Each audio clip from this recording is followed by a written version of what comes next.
People are driven by the search for better.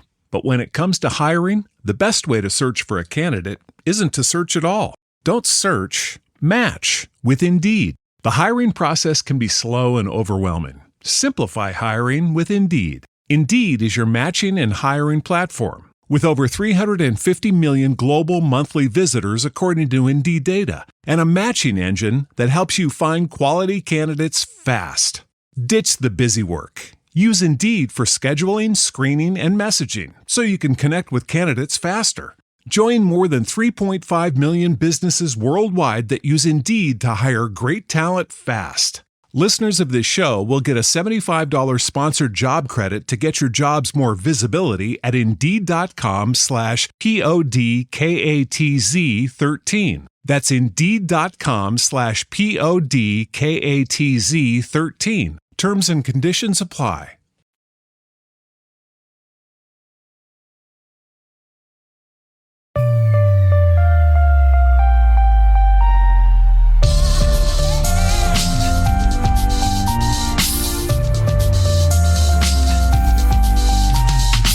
You're listening to Make It, the indie film podcast.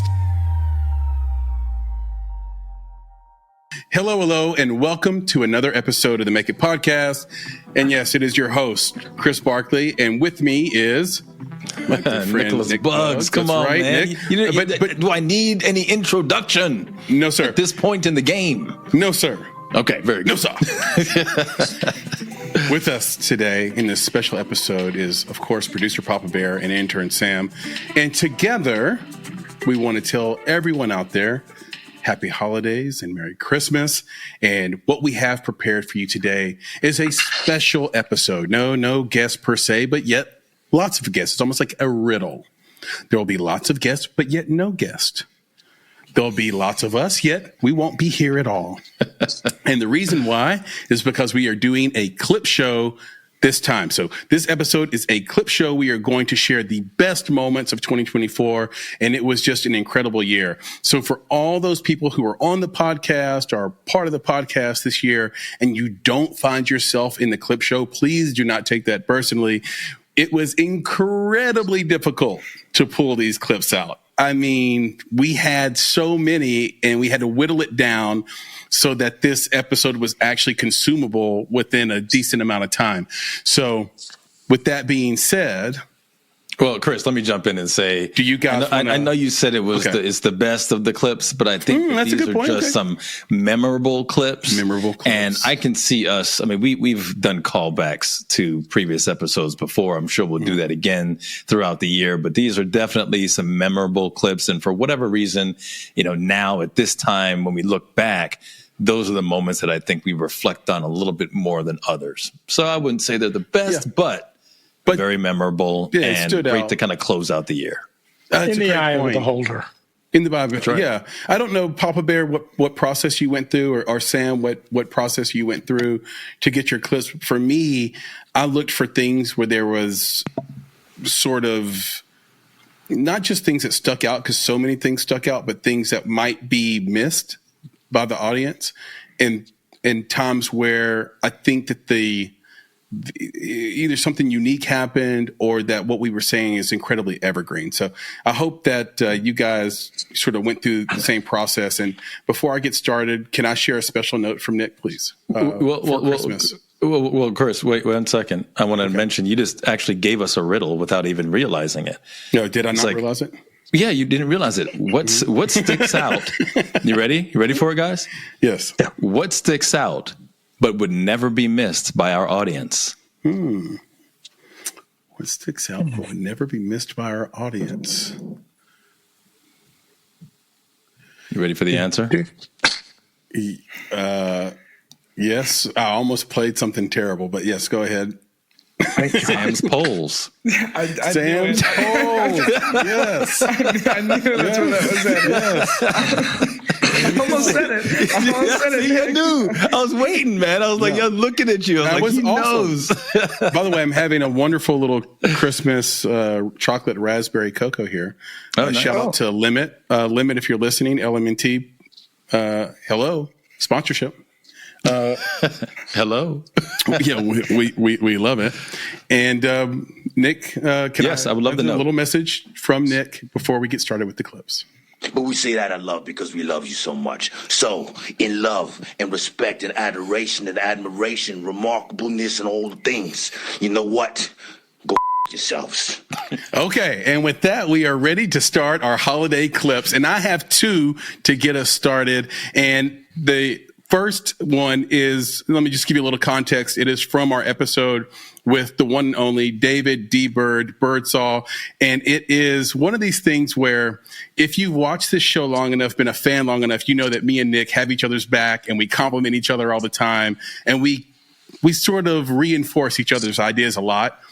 This was the one time, maybe this year, where we were in absolute disagreement, and it really, really showed. And the inside baseball on this was that we had, in the pre-talk with this guest, we had basically told him that we never, ever fight. And we've never, ever had a fight in our life. The more you guys can fight, the better this episode will go, I think. My man, look at it. He's setting us up, bro. Like, we disagree, but we never fight. And then there it was right there in perfect timing. So the first clip you're going to see is us discussing the Kendrick Lamar and Drake beef and being on opposite sides of, let's say, the beef paradigm. Okay. And then the second clip you're going to see that'll play right after it is from our incredible episode with Sav Rogers. Now, he's the director of the documentary Chasing Amy. It's actually blowing up right now. He's doing so well. And with him was our old friend, Alex Schmitter, who has produced a series of incredible films for Netflix, is also in leadership at GLAAD, GLAAD, GLAAD. And we were having an incredible discussion. I really recommend this entire thing if you go find both of those episodes on YouTube.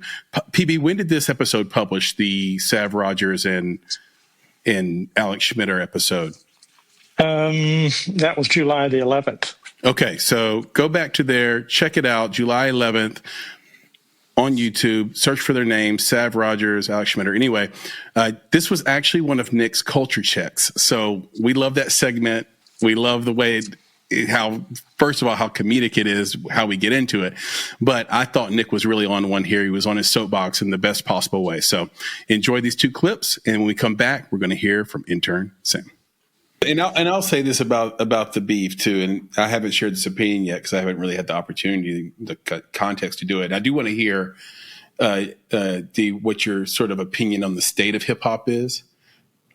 You got that history, you've been in it a long time, but I was saying this to one of my homies that the truth in a diss track really, really matters. I've been a hip hop fan since hip hop really started, and I sort of am a diss track purist where it's like, no. He might have had the slicker rhyme, but this person is telling the truth. And so I thought with Drake's rhymes, he was saying things that were true about Kendrick that were verifiable, like domestic abuse. And Kendrick was just saying things that the internet would react to. I mean, let's be real. He had one song that had one line that got everybody crazy, and it's probably A minor, right? Like, that's not true. It's just something he said that was dope. Whereas if you look at Bomb First or Hit 'Em Up, Pac, for the most part, was saying stuff that was true. When you look at Jay-Z, we look at Nas as having won that battle with Jay-Z. But Jay-Z's stuff has stood the test of time because everything he was saying was true about Nas. And Nas was just calling him names, Camel and all this shit. So to me, sometimes we say, oh, the person that won or the rapper, the artist that won is the one that made us enjoy it more. Versus me, I say the rapper or the artist that won is the artist that was saying the truth more. This, in case in point, would be Pusha. How when he won his rap battle with Drake is because he said something that was so true, it revealed a secret about him that he was trying to hide from the world. And so Pusha's kind of beat Drake in a rap battle twice now because Exodus, I think it was Exodus 23, whatever it's called, was crazy dope. And then the latest one where he outed his son. So to me, I don't know what you guys think about that. Because to me, Drake won because Drake was telling the truth. I'm gonna let D. And Kendrick was just making stuff up. I think Kendrick was saying some truth too. I don't know. But it's not verifiable. Yeah, well, I don't. Whereas Drake's is verifiable. It's not maybe not verifiable to me. And so that matters right now. If it ends up true, Nick, then I'll change. I don't want you to change your opinion. All I'm saying is, I will. From my perspective, I will. I'm just saying I think a lot of people believe that what Kendrick said is true. So it's not just why do they believe it? Some stuff. That's what I want. I'm not worried about that. Why do people want to? You're worried about that? I just think that when he, I'm not worried about it. I'm saying why. Well, maybe I do worry about it because exactly. The topic of the conversation is we're in Trumpian times, right, where it's like you can just say anything. You can just say stuff, right? I'm against that. You're not. So what I'm saying that's is, fine. I think that. Well, I didn't say that either. So what you're kind of saying, I'm not kind of saying it. So what I'm saying is that there are some people who believe that what he's saying is true.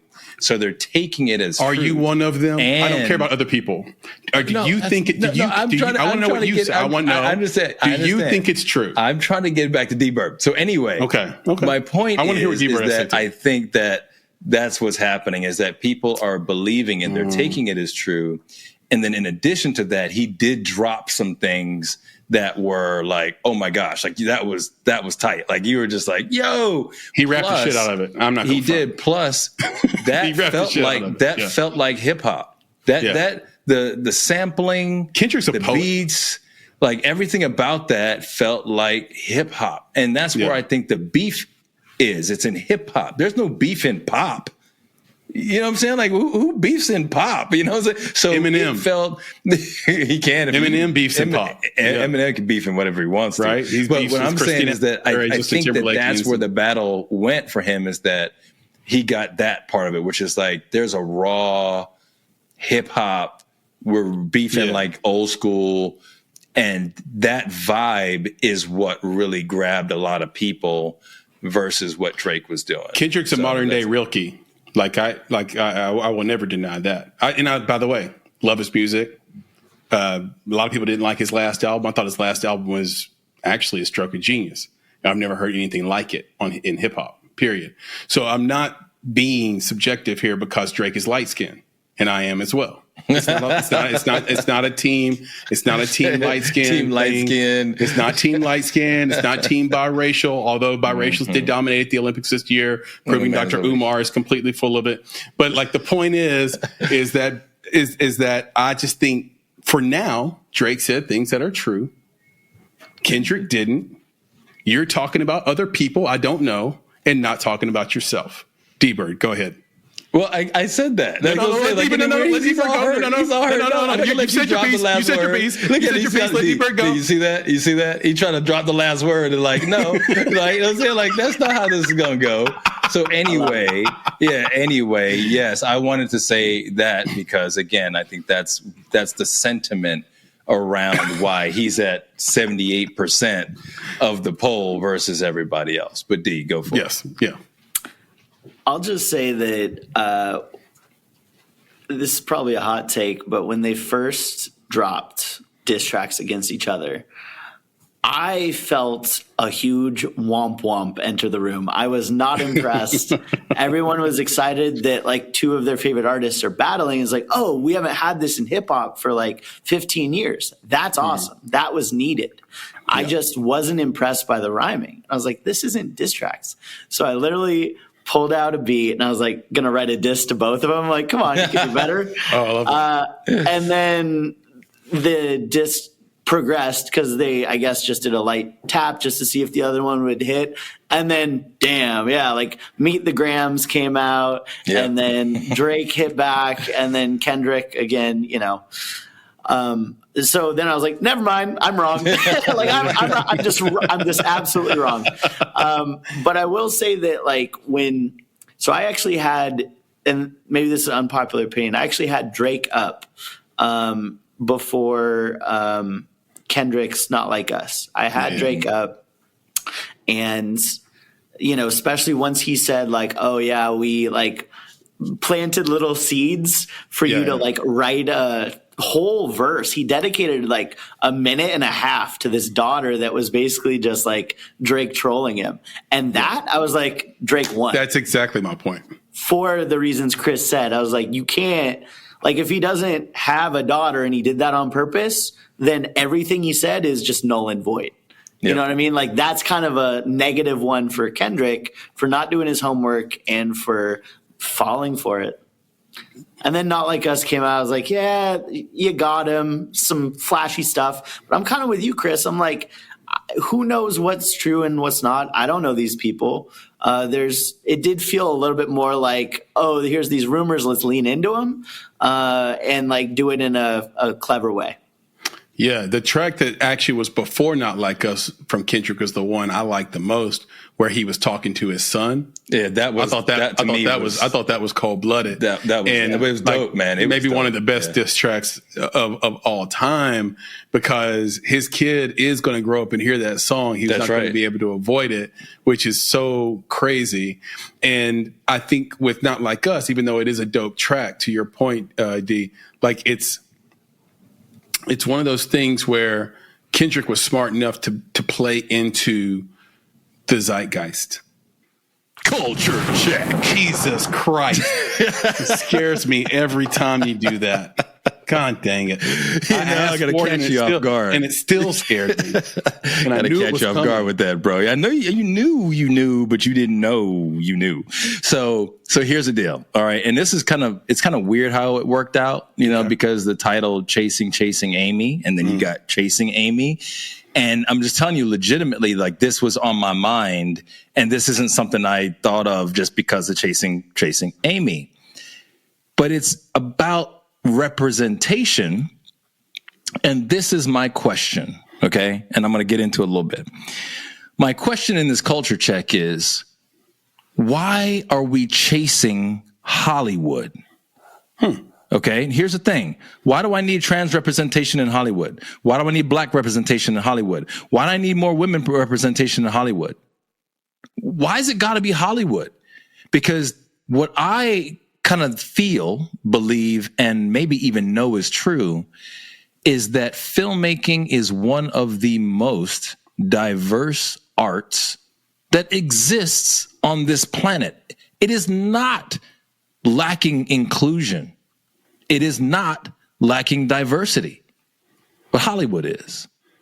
Why are we chasing Hollywood? Why do we care? Why do we want trans representation on the Oscar stage, right? In the Academy Awards? Why do we want that so bad?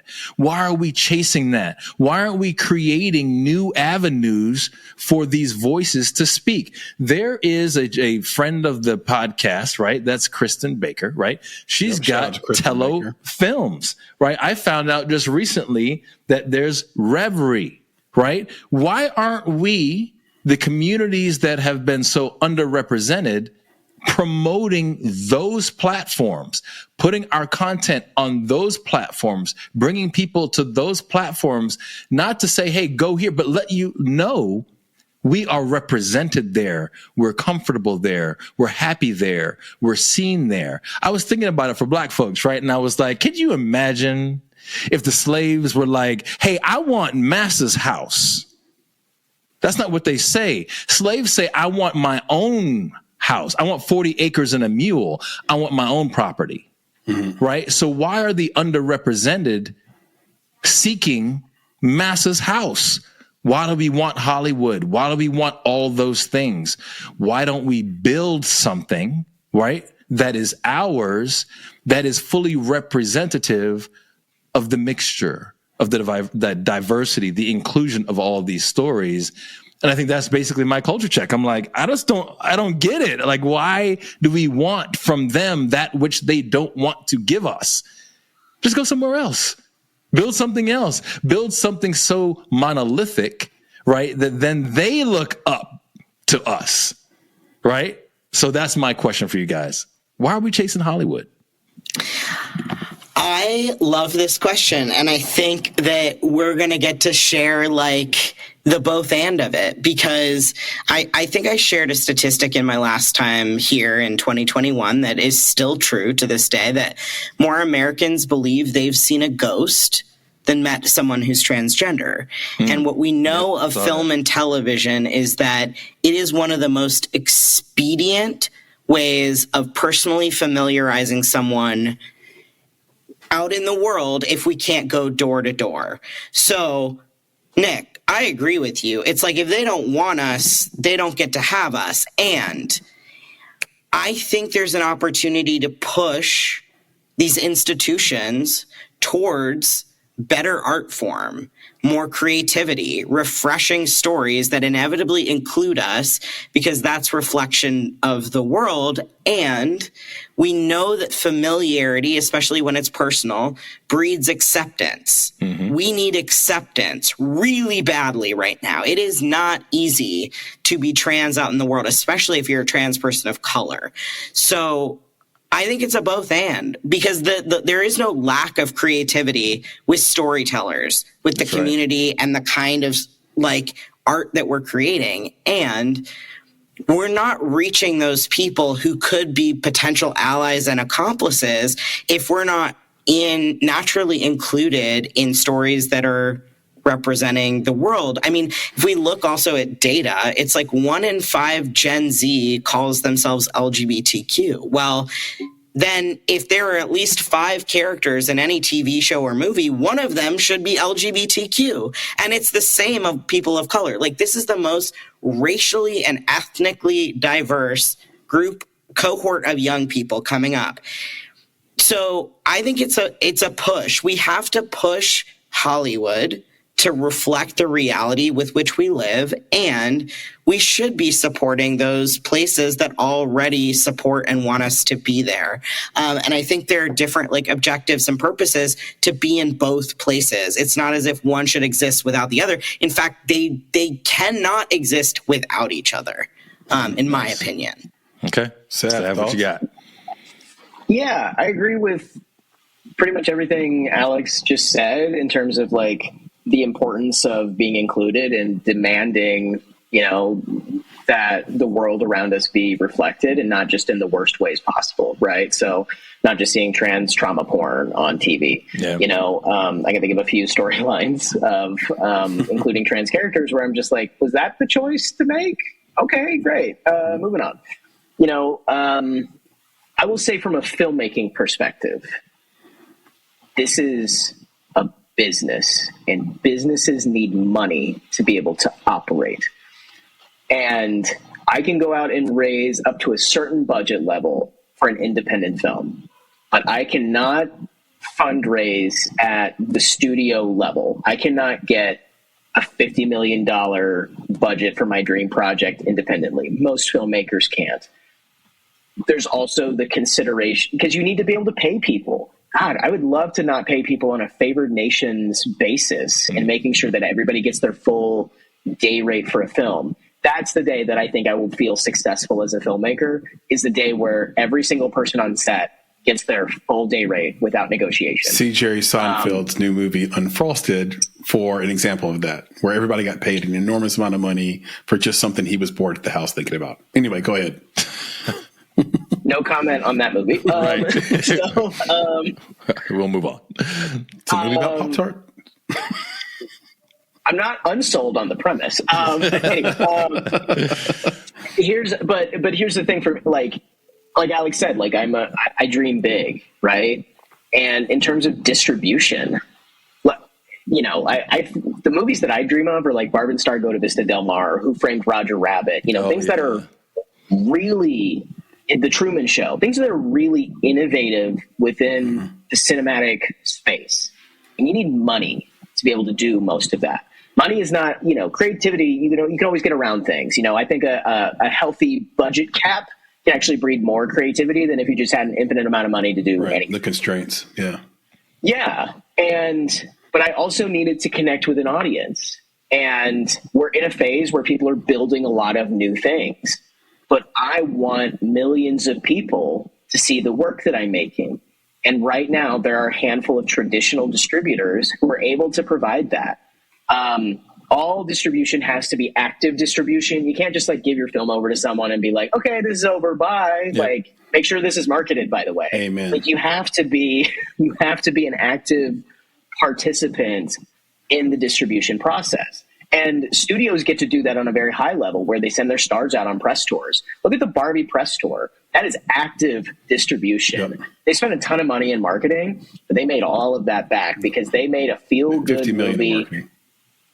Yeah, and they sent, all of the A-list talent around the world to get people excited. They did the Barbie outfits. They did all that stuff. 50 to 100, maybe. Yeah. Yeah, and I don't have that kind of money. I don't, I'm making social media posts being hey, but Sav, I gotta jump in real quick though. This is what I'm saying. So of course it's a yes and, as Alex said, right? And I agree with you. But what I'm saying is beyond filmmaking. What I'm saying is that Hollywood doesn't own all the money. There's money in a lot of places. A lot of people have it. And I'm just trying to figure out why the people with the money that are part of these communities aren't creating these avenues for success. There are people who make multiple millions of dollars a day, right? Who are part of these communities that would still rather put the money into Hollywood and figure out and let Hollywood do their thing than create their own avenue. You can do marketing without Hollywood. It's not specific, right? So that's my thing. It's a bigger, broader thing. Why aren't these communities saying, you know what? We have resources. We got money. Let's just do it without you. Because here's my issue, guys, right? Here's my issue. My issue is that sometimes the representation that you get from Hollywood, and when I say you, it's all of us, because I see it from me too, as an African-American male, is not representative of me. That's someone's interpretation of my representation. So why continue to flood the money into Hollywood instead of creating new entities and new avenues where the representation is, as Alex was saying earlier, should be authentic? And that's my issue. I'm telling you right now, when I watch women's stuff and I watch black people stuff and I watch transgender and I watch gay stuff in Hollywood, I don't like any of it. I'm like, y'all are too on the nose with this crap. It's in my face. It's not Nick, how would you find the other stuff if they're not being marketed? And there's so many. No, you can market it though. In marketing, do you know how many marketing companies there are in the world? There's a bajillion of them. I think bajillion is an actual number. What I'm saying, you're going like this. People have money. It doesn't. I know, but what I'm saying is that not all money is in Hollywood. There are people who are part of the LGBTQ community, just like there's black folks who have a grip of money who could put behind these films to do the marketing. It's not specific or peculiar to Hollywood. And that's what I'm saying. That's the next step, right? It may not be happening now. And I see where you are, Sav, 100%. We get it. It's all in Hollywood. They got it. And if you're a filmmaker, that's what you want. I'm just saying that the community these communities, right, could really do themselves a service by saying we actually don't need that. We can do marketing on our own. We can do distribution on our own. We can get authentic filmmakers, authentic storytellers on our own. They can get it to the theaters on their own. They can put it on streaming or create their own streaming avenue on their own. So what is it that maybe, again, I just don't know, that Hollywood's got a lock on? Well, it's not a lock, but what you're really advocating for is the creation of another Hollywood.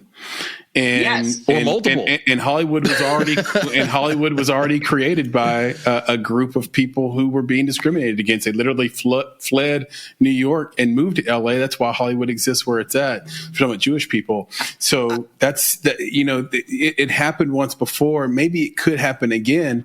But what did the Jewish people do? They connected themselves to financiers. That was the shift in Hollywood. But that's also is unique historical thing of Jewish people were kicked out of every other industry except for financing and art. Yep. So that was a form of survival. So Nick, I'm not disagreeing. Yep. However, we live in an attention economy. So and if success is measured by a certain distance that you go in the traditional forms in Hollywood, it's hard to get people to invest if we haven't redefined what success looks like. Ooh. So I think getting even underneath the Hollywood of it all and then creating our own Hollywood, because I'm a firm believer in that there are institutions that exist and we can create our own. But we also need to be changing those institutions from the inside. Yep. That's why I work at GLAAD fundamentally, and creating our own stuff to compete, to be an alternative that is something that people want to go toward. And I think it's hard because there are so many different now channels that are trying to compete rather than banding together, combining those resources, frankly, because there's so much. So I think we're all in agreement. It's just the money is tied to what the definition or the appearance of success is. And we haven't yet established an alternative that people feel excited and compelled toward to put into because they want to feel that comeback. That's what I think. I believe in you, Alex. We could talk about this for another hour. That's how deep the subject really goes when you talk about it from a detail standpoint. And look, I mean, again, I'm what Alex said. I don't disagree with you, but I think there's pushback to be had there because it's another one of those, here's the philosophy, but here's the practical. It's impossible to disagree with you philosophically and principally. Like it's perfectly put out. It seems like it makes sense, but when you get down into the practical, I've been in rooms with investors. If you just say the word movie, it leaves them running to the door. So it's already a scary investment. It's because an investor that has a lot of money isn't looking for 15% back in the waterfall, or 30% or whatever they get. They're looking for an 100 and they're looking for 30x. 10. They want 100x minimum. They want the next unicorn. They want Uber. And they have a choice. Like, yes, there's a lot of money, but there's also savvy. Am I going to be a savvy investor? And maybe I'm a fund manager even. Am I going to be a savvy investor and invest in this film that I have no track record on of success? Or am I going to invest in this brand new net new technology, which, by the way, when Hollywood was invented, to Alex's point, was a net new technology. If you create another Hollywood, you are essentially trying to cash their lottery ticket again. And instead of having something net new that everybody could invest in, Nick, what you would end up with is an echo chamber. And so that's where I agree with Sav. He said exactly what I was going to say. It's a business.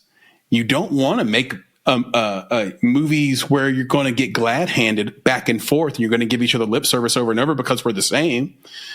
And then there's a sense of broad messaging. How do you change the world if you're not presenting your films to the broadest possible audience, which means you have to bring more people in? You can't just have a section that's about this group or that group or whatever. I think there's a lot of considerations you have to give to the importance of fighting the good fight and trying to get the broad message out to people who aren't necessarily already your friend. All right. So for my clips, I wanted to pick, a couple special ones. So for the first one, it's talking about one of my favorite topics, which is sequel fatigue. It's from an episode titled Why the Best Movies Aren't Just Sequels, Balancing Originality and Profit, released on August 27th of this year. I love this topic, and I love what we talked about here just because it's very timely for Hollywood.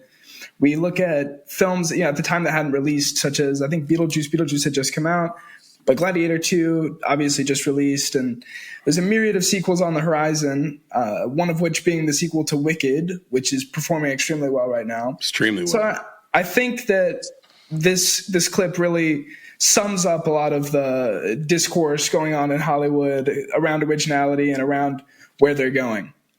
For the next clip, it kind of deals in a similar space. It's why are people returning to theaters? Why are they deciding now to go back to theaters? So this clip is from an episode called 100K Subscribers, James Earl Jones, Animation and Family Movies, released on September 20th.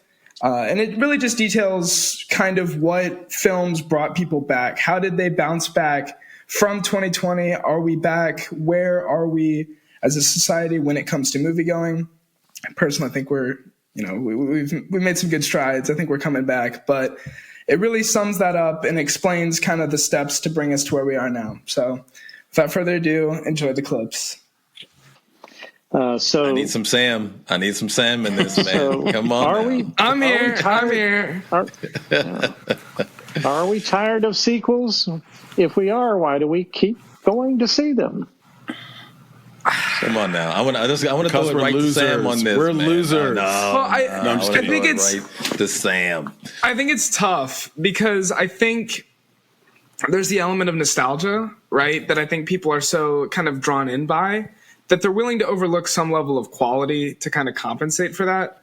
And so I think a lot of people love the idea of these sequels and love the idea of like a Beetlejuice 2, right? And then they're willing to kind of go see it.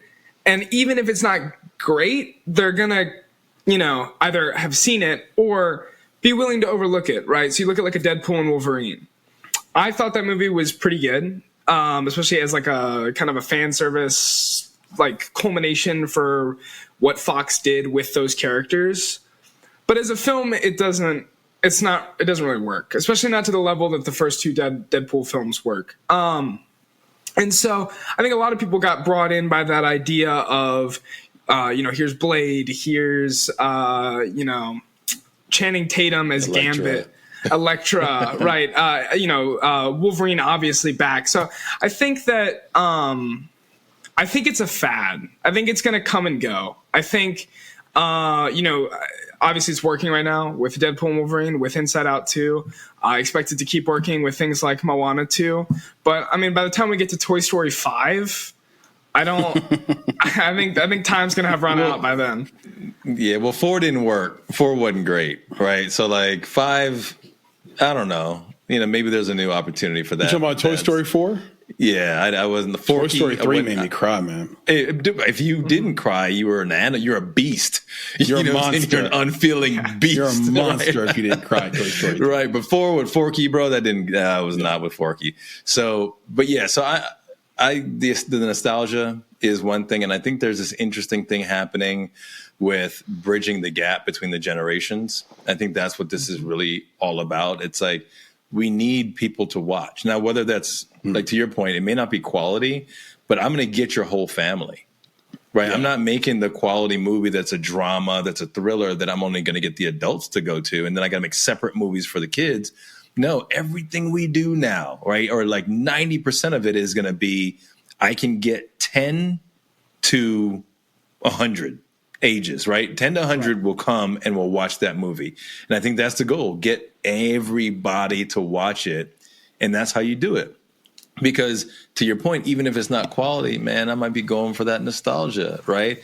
Or the kids, as Chris always puts this, he's like, kids are stupid, man. Kids are dumb. So it's like from the ages of like 10 to like 16, I would say, it's like candy, bro. Like they're just taking every sequel and everything, and they don't have. What did you have for dinner? Sour Patch Kids. Yeah, exactly. Right. Yeah. That's it. What did you have for dinner? Teenage Mutant Ninja Turtles 17, right? So it's like they're willing to take it because they don't have that taste yet that we have. So, but it's interesting because, one of the things that Chris recently shared, I believe it was Chris, was this whole idea of what Gen Z is watching.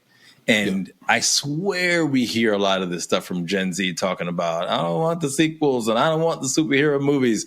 And then you look at the data and they're going to see it all. They are consuming every last bit of it. It's like, come on, man. Yeah. And I'm an offender of that. I mean, I see a lot of stuff, I see pretty much every big release, so it's not like it's special, but like I'm talking about this here. I saw Twisters, I saw Deadpool Wolverine, I saw Inside Out 2, I'm gonna see Beetlejuice 2. Like I'm gonna see it all.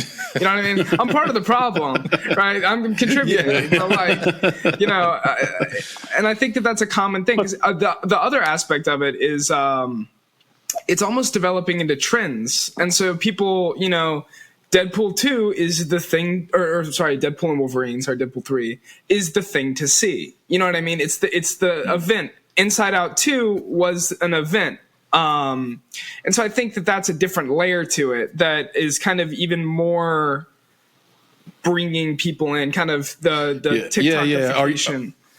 Are you even in the zeitgeist if you didn't watch these movies? I mean, I literally felt that pressure, Sam, by having not seen Deadpool and Wolverine yet, right? I went and saw some other films instead. I saw Trap. I saw some other things. I'm going to go watch Blink what's it, Blink Twice or something. This comes out this Friday. I'm gonna go watch that. I saw The Long Legs, so I'm gonna see Deadpool. I am going to watch it.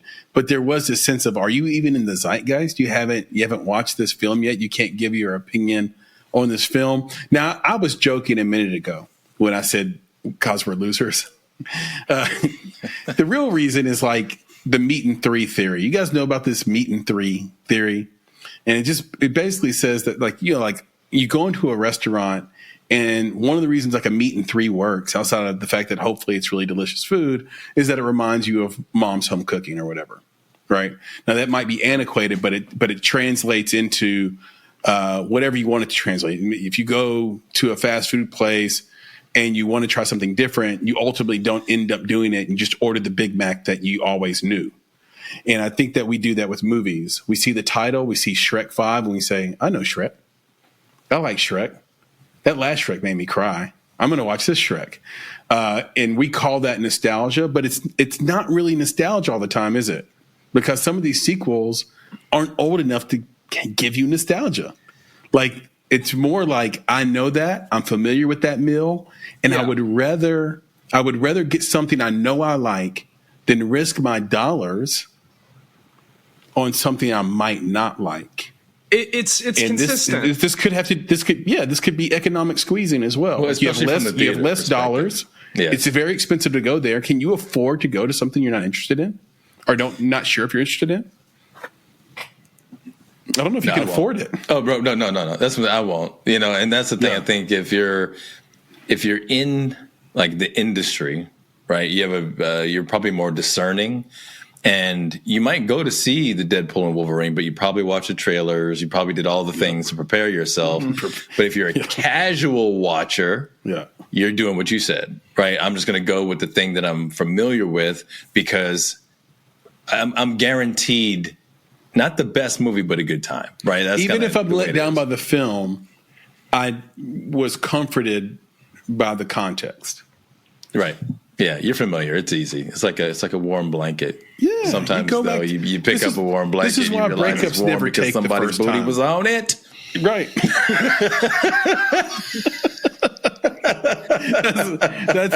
Listen, this is why breakups never take the first time. You got to break up with, if you've dated somebody more than 6 months, you have to break up with them at least twice. It never takes because they're so familiar. A week goes by, you get that the text boomerang message. effect. Huh? Yeah, you get that text message. You're like, yeah, we can talk, and then talk ends up at the now you're at her house, right. and then Netflix, chill. Then the next day goes by, and you're like, God, I really don't like her. Or vice versa, and then you break up with them again. And you say, really, really, really, it's not you, it's me. And I think we do that with movies. I think also the movie business, Nick, and I don't know how much we want to touch on this because I know you have a culture check that might be similar to it, but studios just can't afford to make movies for theater that aren't going to make their money back. It just costs so much to market and make a movie that how many executives can absorb one or two bombs now in a changing industry? And when theaters are already down, theaters aren't going to distribute. They're not going to exhibit a movie that can't make that money and create that foot traffic, right? Because theaters are real estate businesses where you have to have, especially the chains, specifically the chains, right? Because independent theaters are a different kind of business. And we could talk about that if you want. But these chains have to sell food at scale. They have to have foot traffic at scale. And they're not interested in, After Sunset anymore. They want, which is a great movie. They need Marvel. They need the MCU to work. They need DC to work. They need these films to work. I think just to stay in business. Well, I think this is just quick. It's just I think something's interesting is going to happen, or was happening, and then Deadpool Wolverine came out, where these known quantities, so to speak, weren't working. Intern Sam, welcome to the podcast. What's up, guys? How's it going? What's up, now, Sam, maybe you should tell people why you're qualified to give the opinion you're about to get. Can you just tell people how many movies you watch at the theater in a given, let's say, quarter? So 3 months, sorry. So 3 months. So I'm able to hit like one a week really consistently. Last year I did 56, I think. So a little over one a week. So I feel like I'm pretty qualified. I'm also the only person here, to my knowledge, that's seen Beetlejuice. This is, for sure. So, I can weigh in. You win there. Yeah, it's not much of a victory, but I'll take them when I can. Yeah. Well, let's dive into that, man. All right. So, what do you think? I think looking at this like on like the box office as a whole, I think that this year is already obviously performing far better because I think it's a lot more balanced. I think we're finally getting away from that kind of drought that was still plaguing a lot of 2023. I think 2023 had films that got moved because of the strike as well. And so while that year was really pulled up by Barbie and Oppenheimer, I feel like 2024 has been able to be more mellow. We had releases like Dune at the beginning of the year that did very well. That's a good point. Inside Out 2, almost obviously. Forgot that Dune came out. Yeah, I mean, and it did extremely well, especially for the comparison to Dune 1. I mean, I think it was Papa Bear is Inside Out 2 the biggest movie of the year so far? Inside Out 2 is on the top of the worldwide box office this year. There you go. It's made a billion. Anyway, go ahead, Sam. Well, I was just going to say, I think that Dune 2 was that leader until Inside Out 2, which I don't think anyone would have predicted. But I think it's interesting. So I think we're getting some, successes in different kind of weird spots. And I think that we're at a really strong spot with kind of releases and how they're doing and how the box office is performing, especially going into what is the high volume time of the year, being fall. I mean, we still have big releases like Gladiator 2 and Wicked, which release on the same day. I don't think it'll be quite a Barbenheimer, so to speak, but I think that still could. It could be an interesting thing to look at, though. I mean, those are two tentpole releases. I think it will be. It's almost like extended summer, because I wouldn't traditionally call fall a high volume time for movies. It's getting into award season. You usually got movies that have less known actors in them, smaller budgets, and theaters don't do as well between September and December. But they're extending summer, right? Beetlejuice just released, and like you said, Wicked's going to crush. It's going to do well. Yeah. It's going to do really well. And then basically there's a dip until your Christmas, Halloween, and Christmas movies come out. Right. And a lot of times those Halloween movies just don't do what they're supposed to do. But I think we're actually going to have a lot of really good scary movies and horror movies this year. So it will be interesting to follow this for the rest of the year. I think that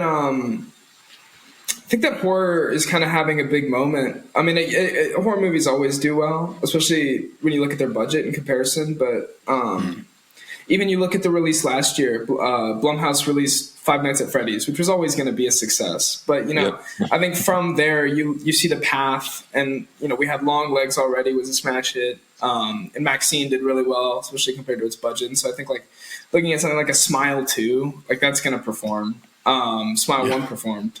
You know what I mean? And so what a premise, by the way. Oh yeah, it's crazy. Especially it's crazy that's I don't know if you guys have seen the trailer. It's kind of off topic, but the trailer for that versus the trailer for Trap are like the same idea. It's the same principle behind each trailer. So like it's just super confusing. But yeah, I mean, I think the box office is in a super firm place, and I think looking at the release schedule for next year is insane. Like what's happening with what is making? Are there a lot of Sams out there and we just don't know it? Like, what's making everyone go to the theater, in your opinion? I think Barbie did a lot. I think Barbie did a lot for turning.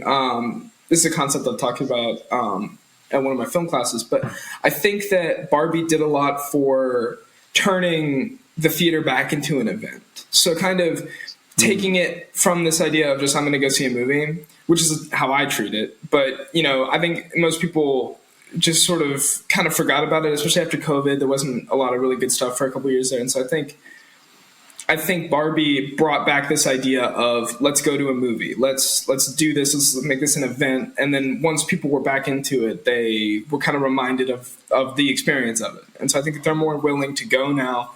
It just took that you had to break the seal, and I think Top Gun Maverick was also responsible for that, as was Avatar. That was fantastic. Yeah. Way of the Water, where they were to a lesser degree than Barbie, but these big releases that sort of encouraged people to come out and come back to the theater and sort of make an evening or make an event out of it.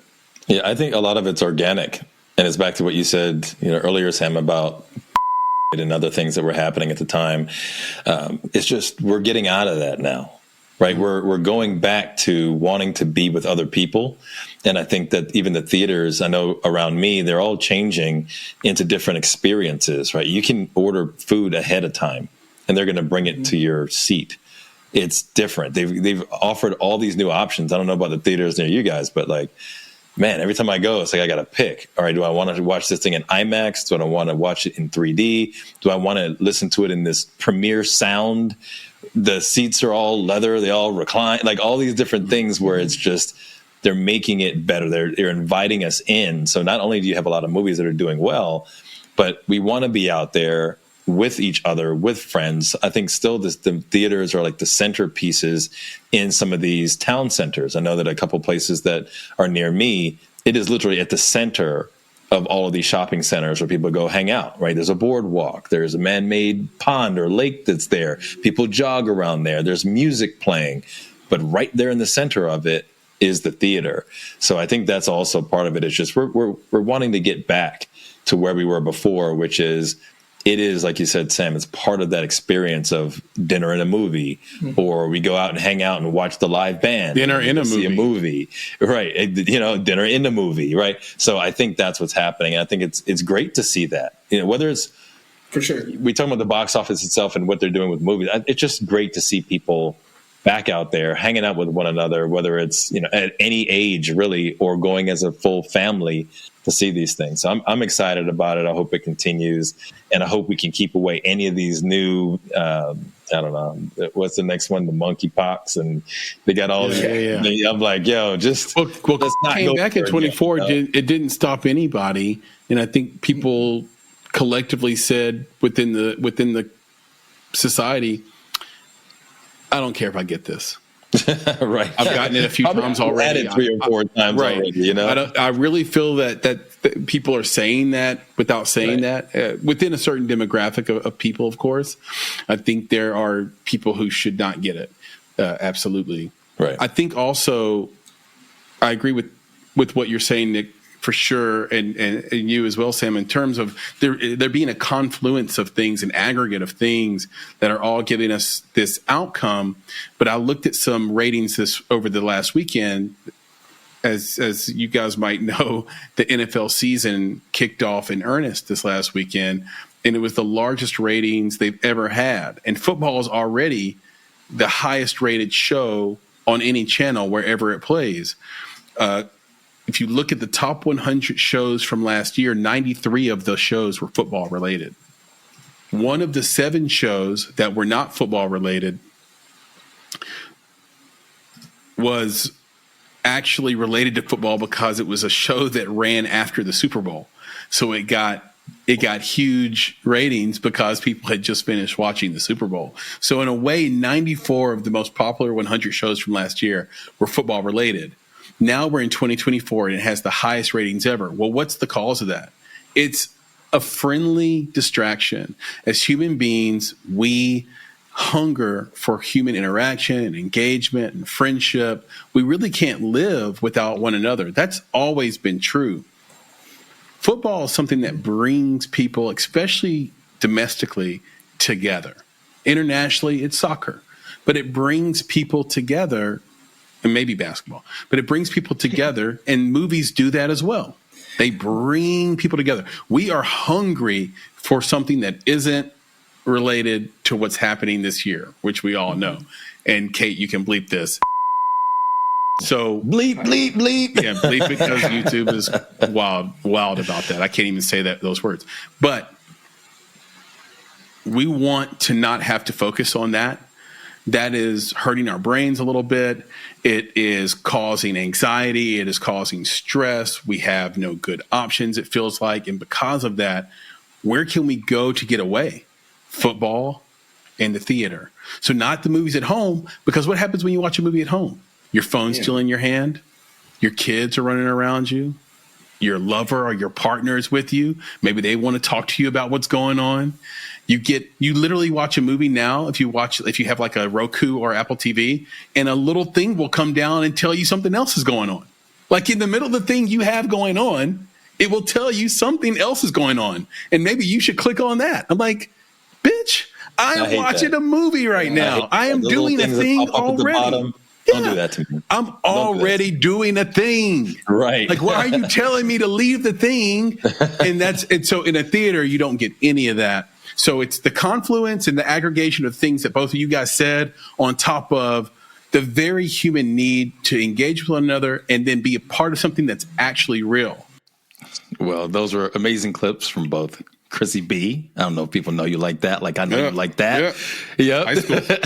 There you go. Takes you back. And of course, Intern Sam. So up to mine. And it's weird coming out of this segment and not being like, well, thank you, Sam, for your polls. You know, it's like, no, this is Sam's clips. You know, it's a whole different segment. Receiving his polls. You're right. It's a whole different polls. You're right. It's a whole different segment. All right. So for mine, I just say that I've mentioned this before on the podcast and on the show that I'm a bit of an empath. So I think that I like the things that make me feel something. So both of my clips are about what it means to make it. And I think that those really resonate with me because of how real they are. And it's not really what a lot of people would think they would be. It's not really about the success that people think about in the filmmaking Hollywood sense. And I think like none of our guests have really gone there. No one said that they want to be famous. No one said that they really want to be rich. No one has said that they want to be a celebrity. Yeah. And a really odd thing, like, no one has even said that they want to win an award. That's what's crazy, right? But it's real. Like this is, and they don't hesitate when they say it. So for me, it's both the Coke Daniels episode that aired on November 17th, as well as the Micah Sims episode that aired April 25th. So those two episodes, you got to check these clips out where they talk about what it means to make it. Let's roll them. What does it mean to you to make it? I mean, honestly, I tell people all the time, like, I don't feel like I've made it yet. I feel like I've reached a peak, but not the plateau. You know what I mean? Like, or not the mountaintop, let's say. But to, you know, I've heard it's cliche, but there's a saying that says the person that's the richest is the person who needs the least to be happy. People are driven by the search for better. But when it comes to hiring, the best way to search for a candidate isn't to search at all. Don't search, match with Indeed. The hiring process can be slow and overwhelming. Simplify hiring with Indeed. Indeed is your matching and hiring platform. With over 350 million global monthly visitors according to Indeed data, and a matching engine that helps you find quality candidates fast. Ditch the busy work. Use Indeed for scheduling, screening, and messaging so you can connect with candidates faster. Join more than 3.5 million businesses worldwide that use Indeed to hire great talent fast. Listeners of this show will get a $75 sponsored job credit to get your jobs more visibility at Indeed.com/PODKATZ13. That's Indeed.com/PODKATZ13. Terms and conditions apply. So I think there's some Zen philosophy and that type of thing too, of just, you know, learning to be, everybody's idea is making it. You know, some people aren't happy unless they're stunting on everybody and got Bentleys and chains and all the women. Like, everybody's success of making it is different. So I think whatever your definition is of making it, you should be comfortable with that. Like, even when we were talking about Sean Baker earlier, he's probably never going to do a Marvel movie. He's probably never going to make the Forbes list. But I'm sure he's quite happy being an acclaimed filmmaker that gets to keep telling his stories and doing things on, you know, his terms. I do think that that's part of making it, is doing things on your terms. I think no matter how much money you're making, if you're doing it on other people's terms and you're punching the clock essentially in Hollywood. And I have a lot of friends that are staff writers and, just work for hire writers. And they tell me all the time, man, keep doing what you do. Like, they make way more money than me, but they never get to tell their stories. They're always polishing somebody else's script or getting brought onto this show to be on the staff or EP the show, but you're really the writer and things like that. So I think, for me, making it is just being able to have a long, sustained career and a body of work. Having a body of work is important to me, too, where it's not just one good film. And I won't name any filmmakers, but there's a lot of them, unfortunately, that they got one or two good films and you're like, Whereas like Scorsese, I don't think Scorsese really has a bad film. He's getting older now, so some of his films are kind of, The Irishman was kind of, it was teetering. It wasn't bad, but it wasn't Casino. Right. It wasn't, Goodfellas or things like that. So I think whatever your idea of making it is, be comfortable with that. Don't get pressured by other people's standards of making it. For you, this guy, like, Tyler Perry, for instance, like, I'm not going to sit up and be like, damn, Tyler Perry's a billionaire. I need to try to be a billionaire. I need to do, 50 films. I need to do a sitcom a week. That's Tyler Perry's idea of success. So I think whatever your concept of making it is, you should definitely determine it.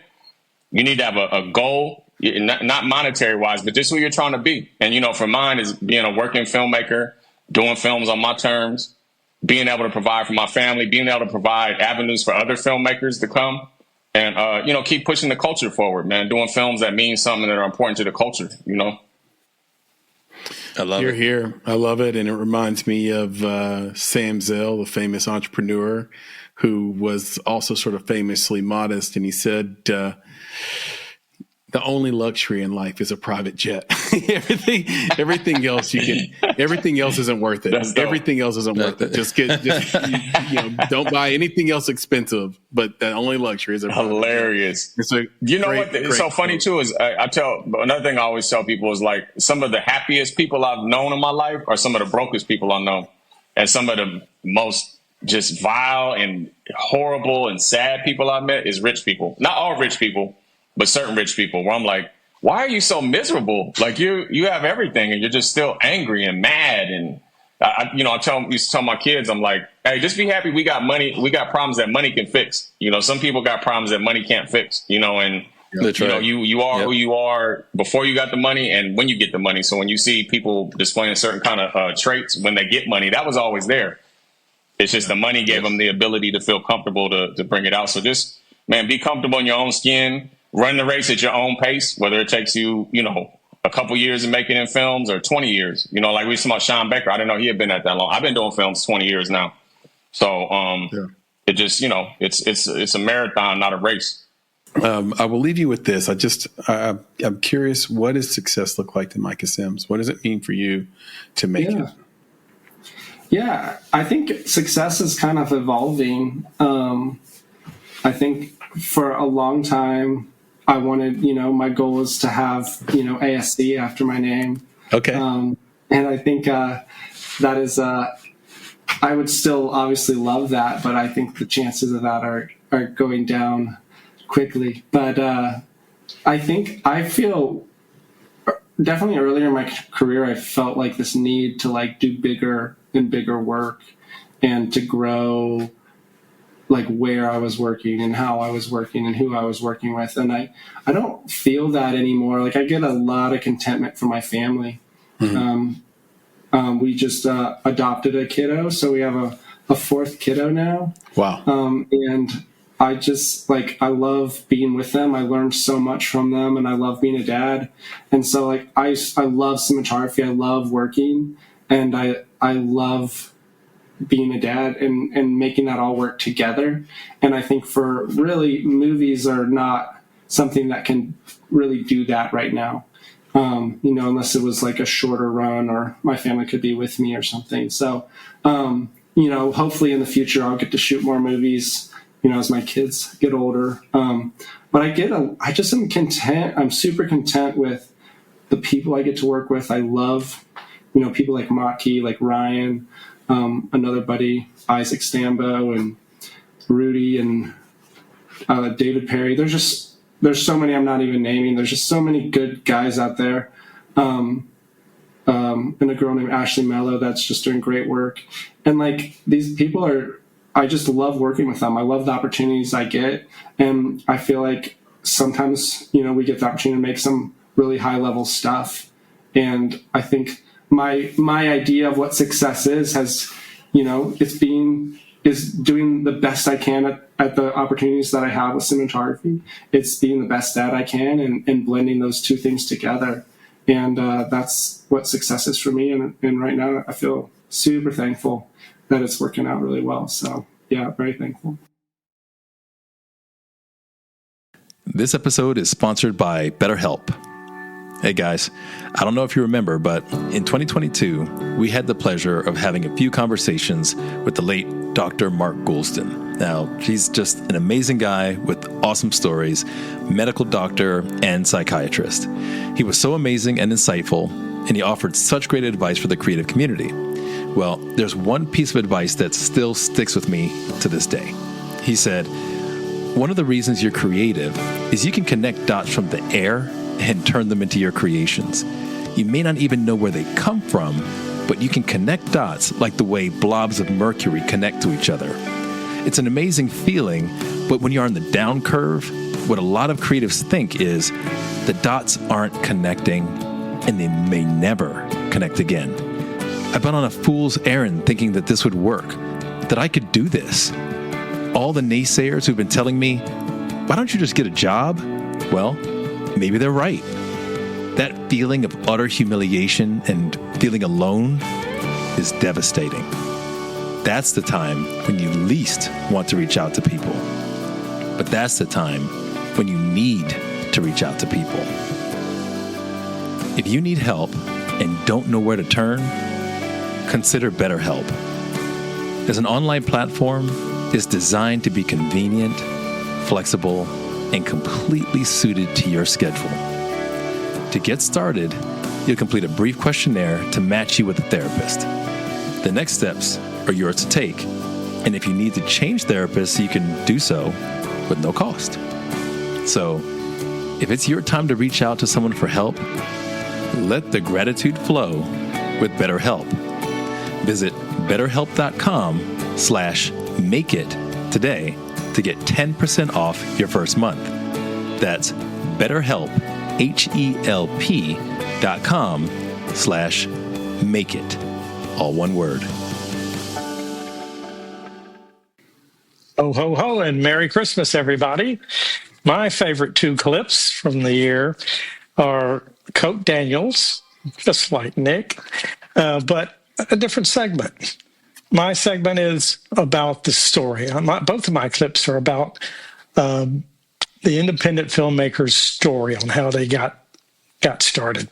And Coke Daniels, in this clip, gives us that great sage advice that an independent filmmaker can make it if he can learn to love ramen, top ramen. And my other clip is from the episode with Nicholas Mim and Rostam Safari. And this is their story.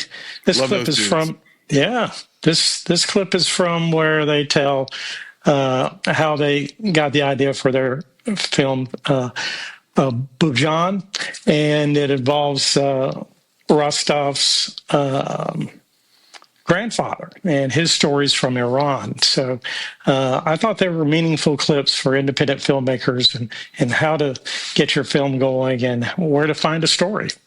Play the clips. Yeah. It seems like this podcast was inevitable. Yeah, for sure. Well, we're both light-skinned, so, you weren't at the meeting. You weren't at the last light, and you let him call you chocolate. So we're going to talk later about all that. You know what I'm saying? You're right. He's like, man, I'll tell you my chocolate and caramel. He's like, yeah, you got to stop tripping. I'll tell you my secrets how you get called chocolate as a light-skinned dude. Oh, man. I don't even know. I'm from the Shaolin Temple as well. So. Exactly. That's right. Yeah. 36 chambers, so man. The Hello Temple actually is the cousin of the Shaolin Temple. Right. See, Chris, I mean, he practices. No, you practice that, man. Oh, nice. You practice that. I practice Long Wang. Okay. So you ain't gotta, like, namaste. Yes. That's right. You're ready. Watch this. Ready? Yeah. Like, Yeah.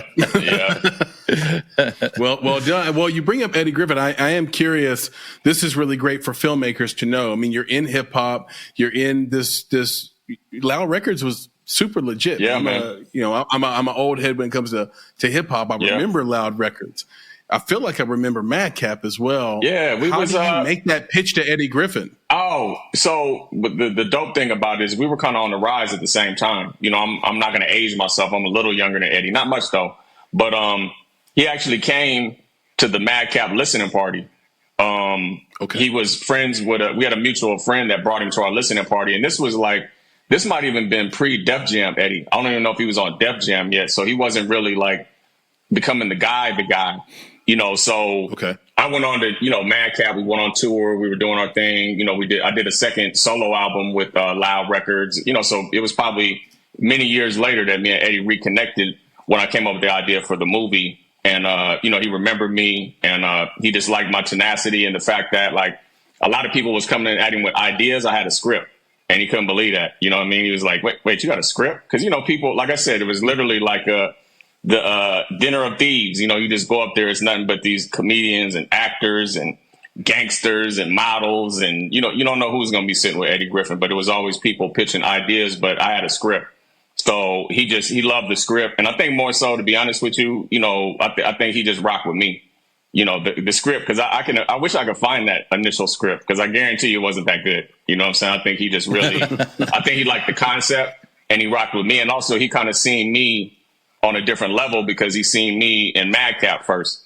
He seen me, like, we had our listening party at the Church of Scientology, and all the who's who of Hollywood was there then. Like, we were doing our thing. It's just, I eventually just fell out of love with music because all the things that were going on that still, unfortunately tarnished the culture to this day, with the gun violence and people getting killed and things like that.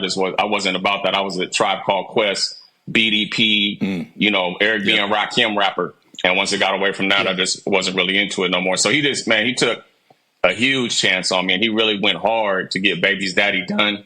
And I'm, eternally grateful to him. And in turn, I try to snatch people up like that as well, and see the the potential in them and invest in them, especially because, urban filmmakers and creatives, like, it's a very small world, and there's not a lot of support.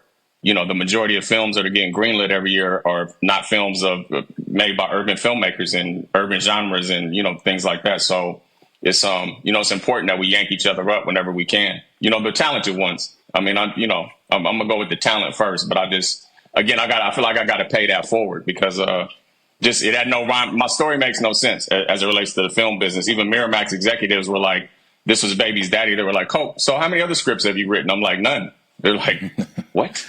They're like, this is your first script that you ever wrote? Yeah. I was so green, I didn't even I was still half a rapper, by the way. I'm still coming around, smelling like weed, afro, sagging. Like, I was still, until I had to learn, like, okay, you're in a different lane now. you gotta move a little differently. Keep that grit to your artistry, but definitely, the presentation, had to become a little more refined, especially as I've gotten older. But my story doesn't make any sense. It's like I wrote this script.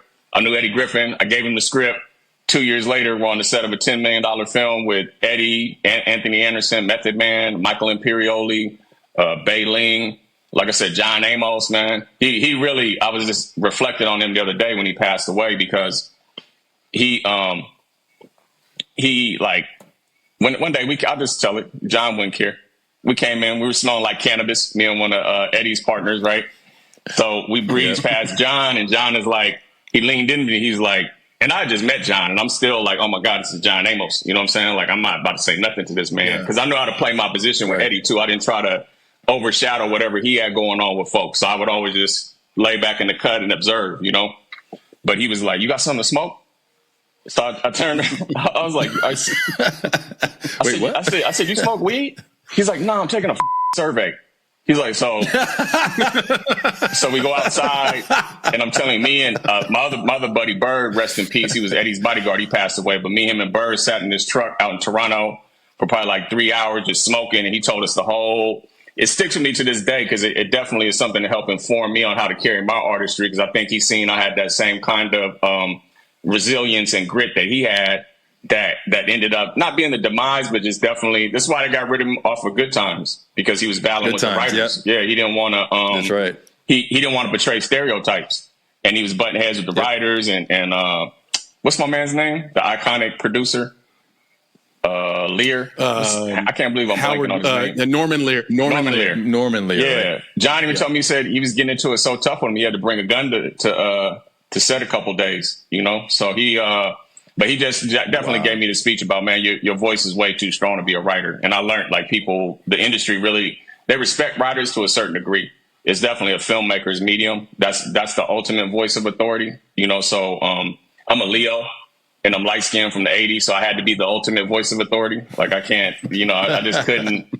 I couldn't just like write, and I could have made a gang of money. I made a lot of money on Baby's Daddy just writing, but it drained me. It just wasn't creatively fulfilling, and so I went on that long dark road of independence and ate a lot of top ramen. You know what's good about top ramen? Hey. You can mix it up with a lot of different things, and you can make like a delicacy. Anything. That's you can put right. Shrimp. Usually hot dogs, but on a good day, you put some shrimp in there. You know what I'm saying?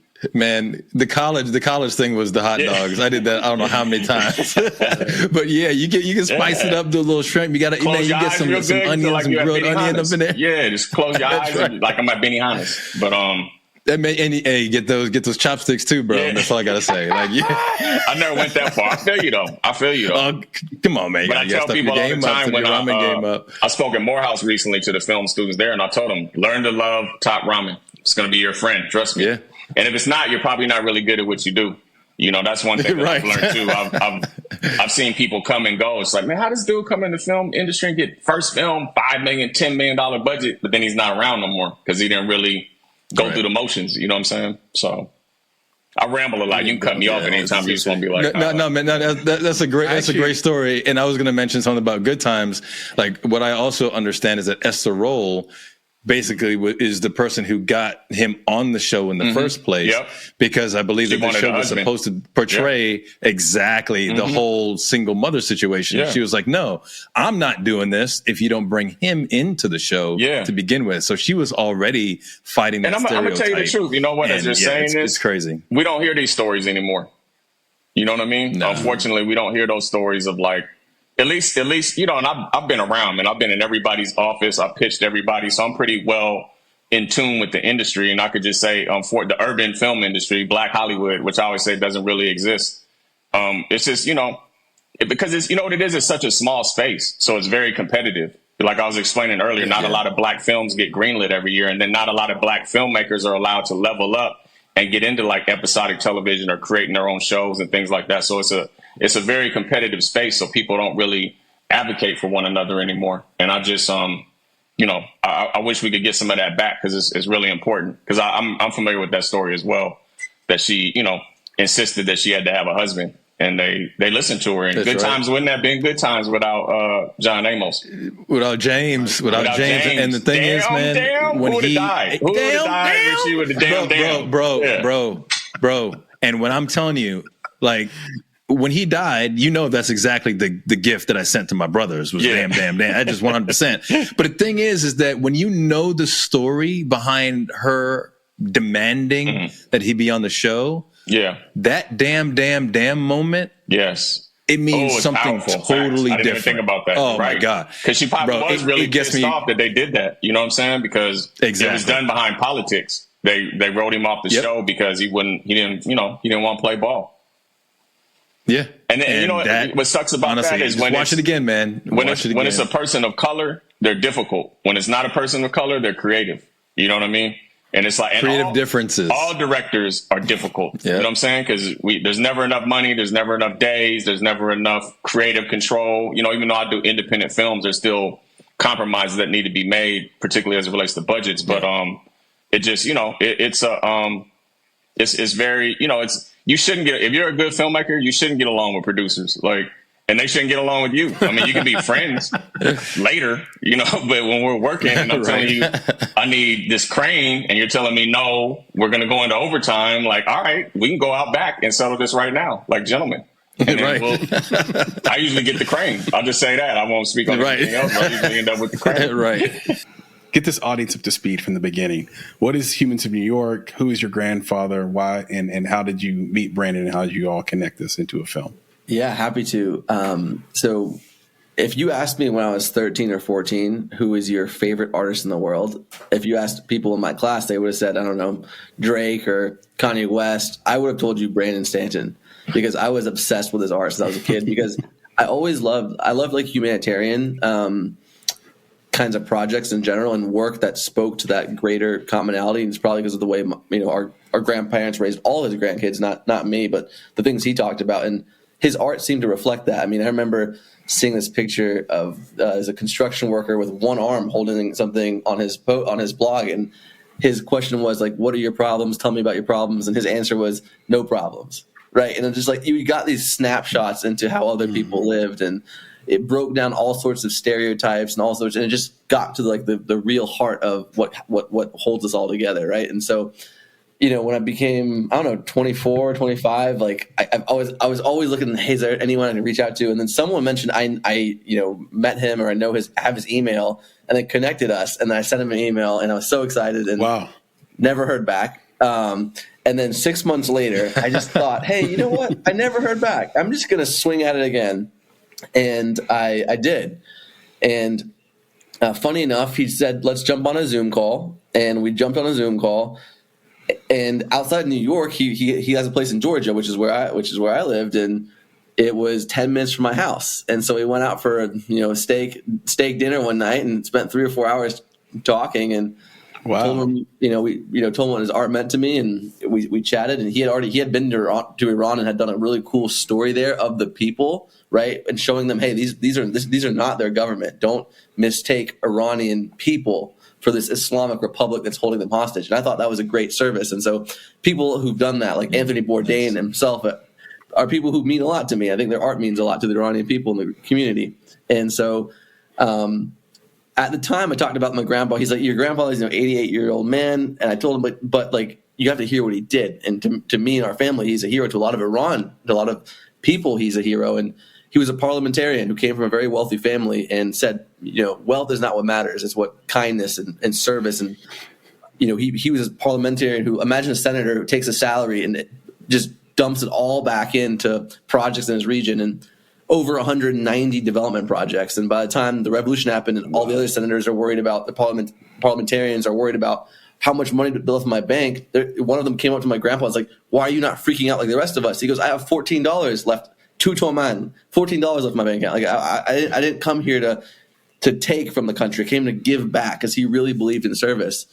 And he was just like my grandma always says, Pivez, you're too much of an idealist. You're too good for this world. You need to start learning the game everyone else plays. But he refused, And Brandon understood, but he goes, how do you make an 88-year-old man relevant to, a modern young American audience? Like, it's too quiet of a story.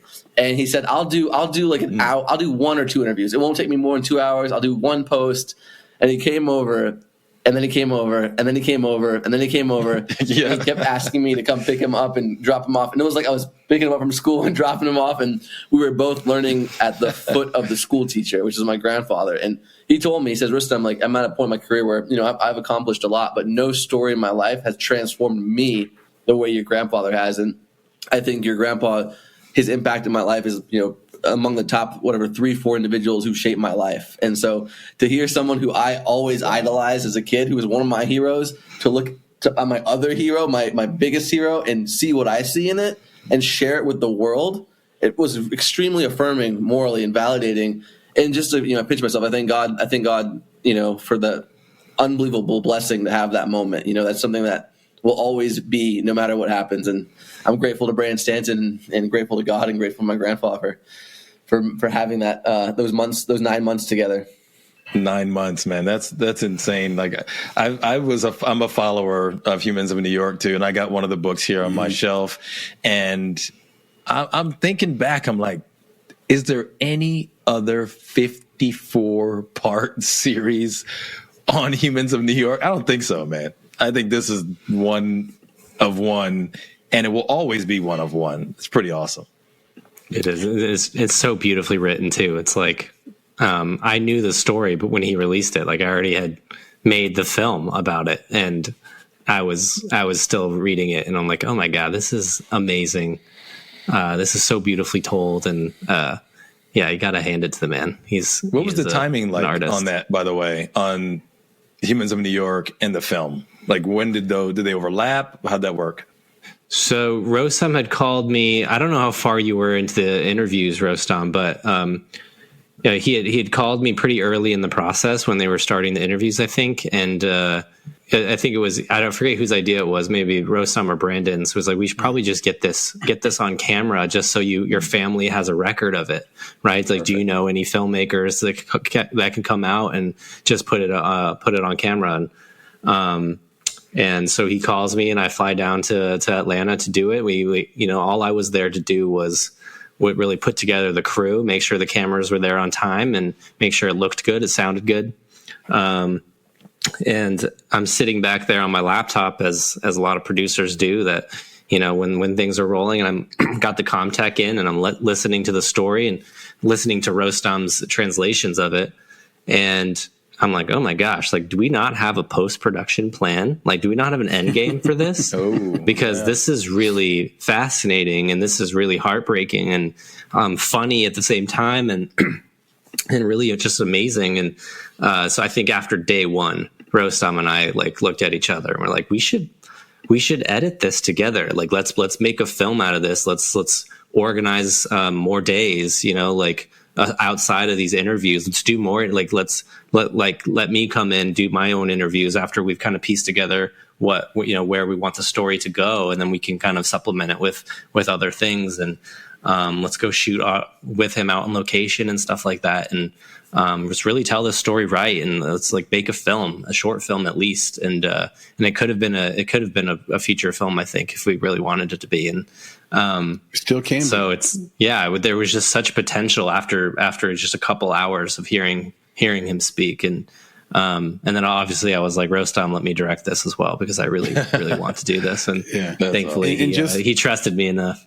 Hey everyone, surprise, editor Kate here. If you don't know, my name is Kate Jones, and I am the editor of the Make It podcast, and I'm also in charge of post-production over at Stormlight Pictures in Nashville. So if you know Logan Christopher, who's been on the show a couple times, you've probably seen some of my work. The guys asked me to participate in the clip show, so I brought a couple of clips. My first one is from episode 394 with Aaron Irons and Josh Croft. They talk a lot about basically filmmaking is a miracle. The fact that we get it done at all and have a product at the end is crazy. So we should give each other some grace and also leave less mean letterbox reviews. Just thoughts. The other clip is kind of a contrast to that, which is episode 373 with Derek Strong-Purell and Derek Meindler.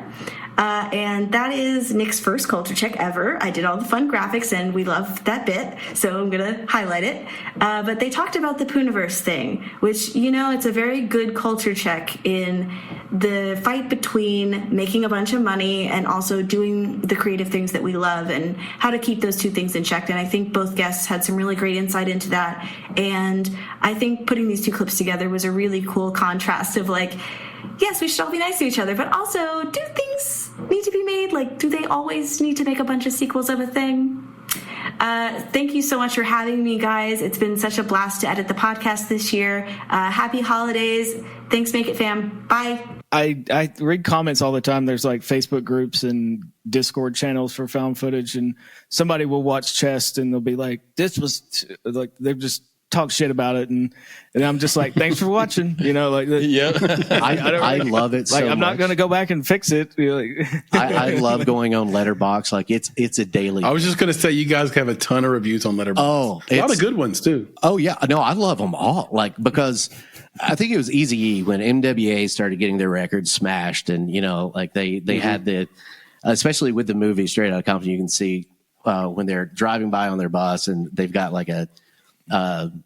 some road equipment out there, and they're smashing their CDs, and they're like, oh man, everybody's mad, and he was just smiling. They're like, oh, he goes, well, somebody's buying them shits. Somebody is, and as long as they're watching it, I don't care what they say. And the reviews, and there's the thing, so that community, they're watching it all the way through too. That's the key. They're not turning it off. They're literally, they could hate it from beginning to end, but they're voracious, and that's what's great about what you guys are doing. Yeah, we made a little horror thriller called All Light Will End with director Chris Blake and Josh Moody shot Ted's it. in that. Yeah, Ted's in that, and Jenna Moody, who's now blown up. She's like the queen of wardrobe in Hollywood. That movie has more reviews than some of the biggest movies out. And you're like, the horror community is insane. Like, I think it's close to 2,000 reviews in the aggregate for a movie that is frankly a 4-star movie and out of 10. So it's 4 out of 5 or no. And I can be honest about it. It doesn't mean we're not proud of it. It just is what it is. Yeah. And you learn to sort of live with that. And I'm not always on the side of letterboxed reviews. I love Letterboxd. I know Intern Sam is huge on Letterboxd. I know most filmmakers are. And I don't know. To me, some of these reviews, especially from the quote unquote Letterboxd pros, it's the mental gymnastics they have to play to pull out some of the so-called plot points that they're reviewing on blow me away. Just this unbelievable game of mental twister they play to review some of there's a really terrible review of one of our movies, Another Version of You, that we did with Maki Depp. And some of the stuff this person is talking about, we never considered. It was never in the storyline. She's calling our protagonist an incel. We didn't know what that word meant when we shot the movie. Like she brought that culture to us. We're like, incel? What's an incel? We had to look it up. Now this is in 2018. It's like, we don't know these, like you are looking for something in this that we did not intend as filmmakers. And it's just remarkable to see the effort and the veracity that these reviewers put in to these negative reviews where you can immediately tell that they've never made a movie. Yeah. And I'll quote Maki Depp by saying, his quote is, "Making movies is hard."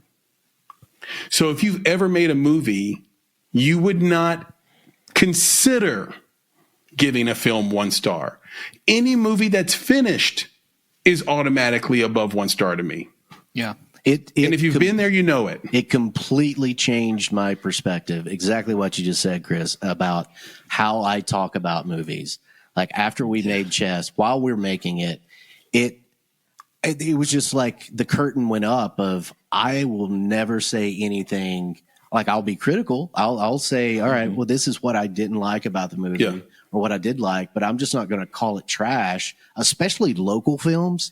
And I think this is really important to, for people to really pay attention to. And for the most part, I think the Nashville community does a great job at that.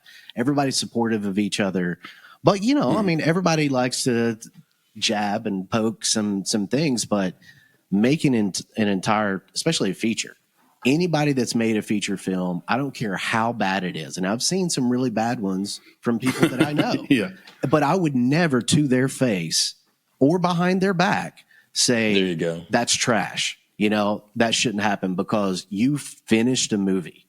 Finishing a movie is really, really hard. And to finish it and not come out on the other side of, I'll never want to do this again. I hate everybody that I've done this with.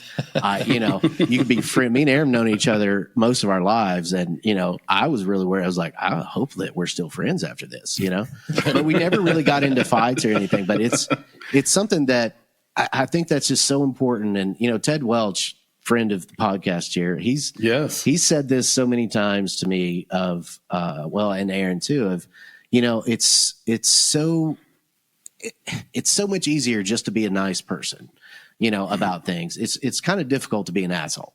If you really want to commit to that, if you really want to be one of those letterbox reviewers that your life is just consumed of negativity and you want to put that out there, I'm still going to take your money when you go watch the movie and say something about it.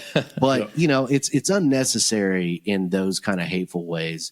That's the reason why I'm not a huge fan of social media in general because of that. I think a lot of it's just really toxic. But again, just local filmmaking does a pretty good job at it. But I will never say anything critical about someone that's made a movie and finished it, no matter how bad it is. Yeah. Unless it's Birdemic. If it's Birdemic, then I think it's okay to say that. Hey, he's making a living. I love it so much. I love the Riff Tracks version so much. They've made 3 of them now. They may make another one. It's a train wreck that I can't stop watching. Yeah, I'm going to write that down. Birdemic. The two like main philosophies that I came through when I made my first film and that I applied to the second one was I'm not going to spend millions of dollars on a film to try to make this like epic thing, because it doesn't matter what you do. People are going to just crap all over it, no matter how much money you spend, no matter like how much time you spend on it. People are going to have the same effect as if you just had fun and didn't break your entire life apart trying to make a film and tear your friendships, your relationships apart. Like that happens to a lot of filmmakers. And so I just go with it. And if I don't have money, then I just figure out another way to do things. So if somebody was to say, hey, I want to give you $1 million to make a movie, I might spend half of that on the movie and then just pay everybody a lot more. Yeah, well, I got to knock out that culture check. See, they weren't ready for that. Derek was like, "Whoa, we gotta step back." I've got to. He's like, "Y'all up in my face, bro." I've got to cut that into a media. Yes. Thing. All right. Press a button and hear it over and over again. You guys know Film Riot by chance? Yes, we do. Yeah, like the turbulent displace. Yep. We got to go that. Yes, right. Exactly. Yeah, we should have our editor put it's got to shake and everything, right? Yeah. Video. Yeah. Culture check. Yeah. Just have Lego blocks crumble down. Like lungs are not mine, bro. No, lungs are not mine. Yeah. All right. So here's the deal. All right. So we talk about make it and what it means. You guys gave some great answers, and previous guests give great answers.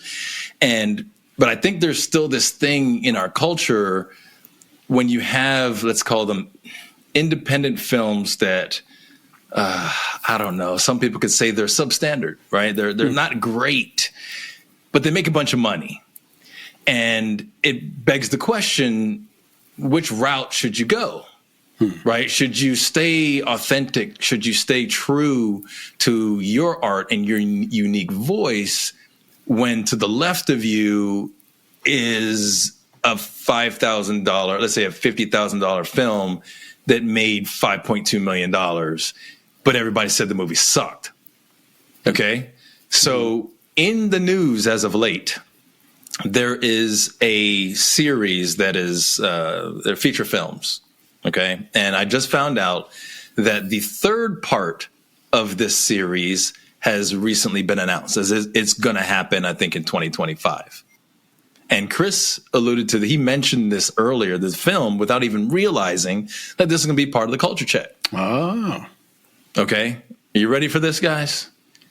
The third installment of Winnie the Flippin' Pooh, right? Which is this sad with blood and honey. Everybody says it's terrible. 23? There's going to be a Winnie the Pooh Blood and Honey 3. I think people can't even believe there's a 2.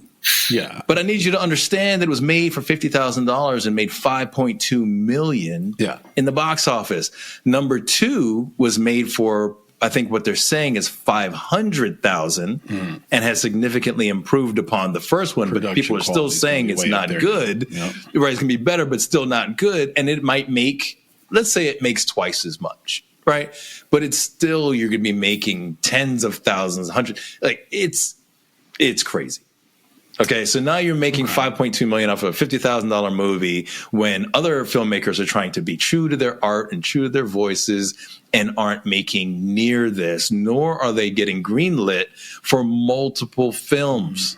And you're talking about 2 just came out and 3 has already been approved. Wait a second. What do they say in the commercials? But wait, there's more. Mm-hmm. I also read that there are some people making, and I don't even want to say the word because it's just, I'm never going to not say this word again. I'm going to say it every time I get a chance. There's a movie that's going to be a spoof of Avengers, and what they call it, it's Avengers Assemble, right? Mm-hmm.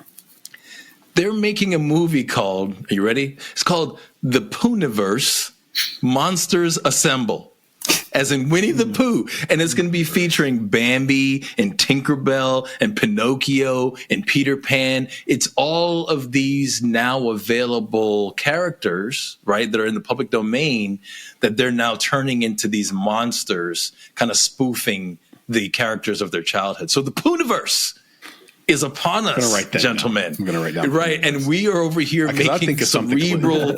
We're making cerebral movies. We're making impactful things, and yet they're making millions of dollars off of Winnie the Pooh, Blood and Honey. So that's the culture check here. Like, how do we battle this as filmmakers in our minds about when you're watching this kind of money flow in on this? When you're trying to be an artist, you're trying to be an auteur, you're trying to speak your voice or speak the voice of a community, this is what's making money. I have a ton of opinions, but I want to hear what Dexter has to say first. I had a lot of thoughts as you were describing this. It's an attention-seeking culture, and, God bless them for coming up with that.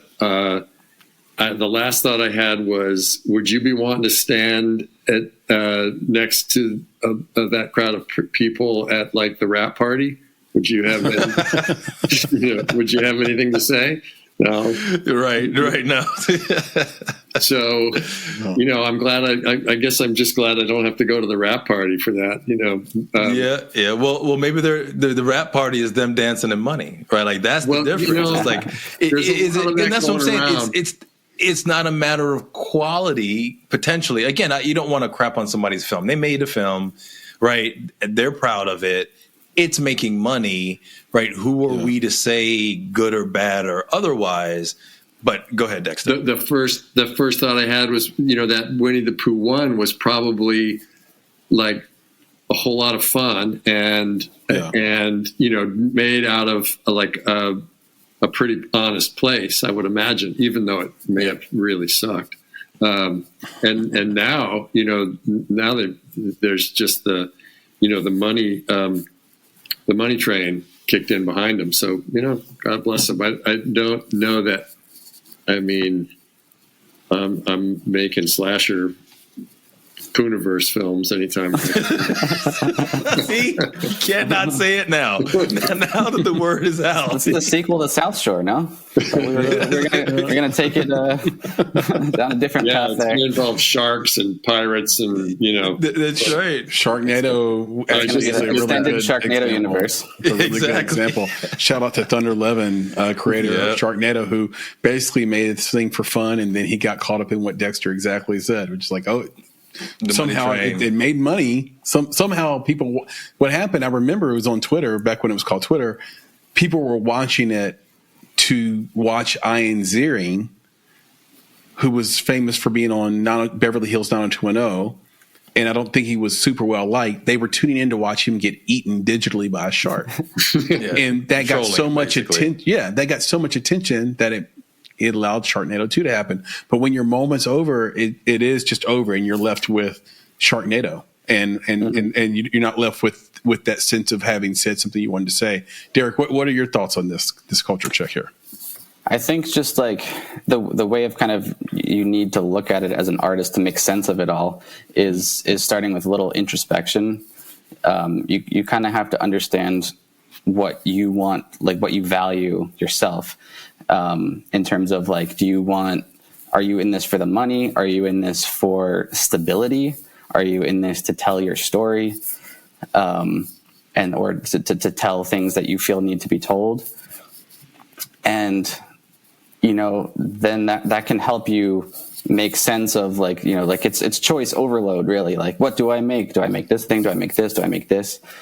And if you understand what you're in it for and what's meaningful to you in this industry, then it can help you block out some noise like that and maybe not be jealous of people over there having fun and making some money when, if it's really valuable to you that you need to be in here making your art and telling your story. And if you understand that that's what you need as an artist, then it helps let some of the other feelings go about projects like that. Awesome clips to wrap it up. I think we got 2 each. Sam, what's the math on that? I know it's complicated. No. It'll be 10 because Kate's going to throw 2 on there. 10. Yeah, there you go. There we go. We got 2 from Kate as well. So with that was awesome. This is a great way to kind of wrap up our year and to step us into the new year. But before we go, I wanted to ask you guys, I was talking about this with my family the other day about gifts that we got when we were kids. And I was just curious. I was, it's a film thing. It's a film podcast. And I was like, well, what's your favorite Christmas movie? But I didn't want to do that. Like that's played. So I was like thinking about that. And I was like, well, what's your guys' like favorite gift that you used to get as a kid? And I'm talking like, I don't know, 8 to 10 years old, Chris? Well, one of the mysteries of this podcast, and one of the things I've been talked to about sort of offline, probably more than anything, is how old I really am. And back when I was 8 years old, you usually just got 2 sticks and a few rocks. And those were the toys back in the day. I do look like I'm 40, but I'm actually probably closer to double that. And toys really, we didn't have complex plastic back then. We couldn't like form men and like different soldiers and things like that. No, I kid. The best Christmas present. Oh my God. I'm going to have to say it was piano keyboard Christmas. Now that's probably age 12, not 8 to 10. Okay. But it slightly beats Nintendo Christmas. And the reason why is because that Nintendo was actually for me and my sister. Okay. And so, or for me and my sister, you can bleep that name, Kate, if you'd like. So that wasn't really my gift only, although I have to say I got a ton of play out of that Nintendo.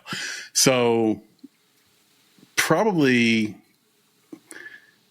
the Nintendo at the time I was probably more excited to get it, but the keyboard really was the sort of the entry drug, if you will, to the rest of my life in a lot of ways artistically. So keyboard Christmas for me. I like it. All right, let's jump to PB. Papa Bear. Okay, well, I want to ask Chris, though, when he got that Nintendo, does he remember having to, the cartridge you put in? Did you have to pull it out all the time and blow on it to get it to work? All the time. Yeah. Pause. What's with that? Yes. Well, I'm not technical in that way, so I don't really even know if the blowing. So I have a suspicion, right? There's a question out there that's like that basically goes like this: what's one thing you believe that most people would disagree with you about? Well, I have a lot of those, and one of the things I disagree with is that blowing did anything. Now you can blow all you want, but I don't know if it's going to make you or the machine happy. So there you go. There's your You're answer. not back to talking about polls, are you? No. We're just talking. We're talking about cartridges. I thought. Serious. Okay. All right. So I got up to a lot of mischief with my favorite Christmas gift, and at about that age, about 10, and it was a chemistry set. I could really chemistry Christmas. Yeah, chemistry set Christmas. That was great. It had like, I don't know, 100 experiments in it. I like it. Yeah, more fun than you can imagine. All right, Intern Sam, what you got, man? It's a tough one. I'm going to go with, be a little older. I think it's like 13, 14, just a little bit. Okay. But recency bias. The girlfriend, right? It's not. It is. So I got an iPad. So I was into art. Unfortunately, I don't draw as much as I used to, but I was really into art for a long time. I took a lot of years of art classes, and I really wanted an iPad to do digital art on. And so I got one of those. I think this was it's longer ago than I thought. I think it was like 2017, 2018. So I was a little bit younger. But that is really where I got deeply into art. And that I remember I used that thing day in and day out, especially throughout 2020. And that's really where I kind of solidified my appreciation of art and being creative and having a medium to really be creative in. When I wasn't as into filmmaking or didn't really understand it, I had that connection to art and to be able to have that outlet. And so I'm really grateful to have that experience. And it's really helped me now to be able to understand the value in art and animation and in those fields. So I think that's got to be the best Christmas gift I've gotten. I love it. Oh, that's iPad awesome. Christmas and great. keyboard Christmas are very similar. Nick, what about you?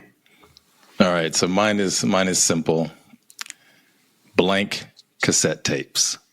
Yeah. Literally that had I had a Nintendo Christmas, and my parents hid the Nintendo on the side of a bed that some kids were sleeping on, and kids fell off the side of the bed and landed on the Nintendo. So the Nintendo was never the same again.